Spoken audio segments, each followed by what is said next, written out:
Alors, ce qu'il nous dit surtout ce soir, c'est qu'il veut augmenter les dépenses, mais à budget constant. Donc, en gros, il est en train de dire aux Français que c'est les classes populaires et les classes moyennes qui vont payer.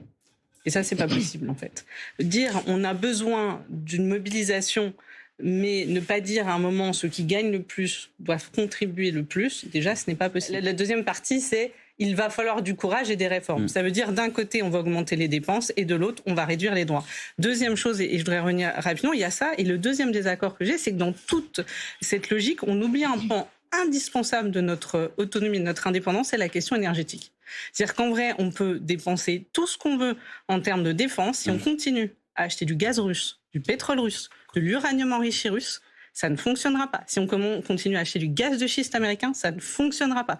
Et donc penser qu'on peut avoir une autonomie et une indépendance sans avoir une politique énergétique qui est indépendante des fossiles et de l'énergie russe, eh bien ça ne marchera pas. Si on continue à financer d'un côté ceux contre lesquels on se bat, ce n'est pas viable dans un monde aussi incertain. Ça fait 10 ans qu'on demande les efforts toujours aux mêmes et qu'on ne peut pas toujours à un moment exempter ceux qui sont enrichis depuis des années de l'effort. L'effort patriotique, c'est aussi augmenter l'impôt de ceux qui ont les moyens. Il a raison, on ne peut pas rester dans le même système. Moi, j'attends toujours la question, enfin je le redis, la question énergétique est primordiale, la question climatique est primordiale. Il a dit on ne fait pas la guerre s'il n'y a pas les populations derrière nous, mais en fait penser que si à un moment on fait vivre aux Français une restriction budgétaire extrêmement forte, ils seront en soutien de l'effort de guerre, c'est pas vrai. Donc on a besoin aussi de rassurer les Français qui sont dans un moment extrêmement difficile. Pensez que les Français... qu'à l'inverse, Emmanuel Macron ne peut pas utiliser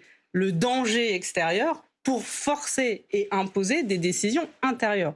Parce que tout le débat budgétaire ne pourra pas être accepter notre budget, sinon c'est que vous êtes contre l'Ukraine. Ce n'est pas vrai. C'est-à-dire que les Ukrainiens ne demandent pas qu'on baisse la protection sociale des Français. Ils ne demandent pas qu'on arrête la bataille pour le climat.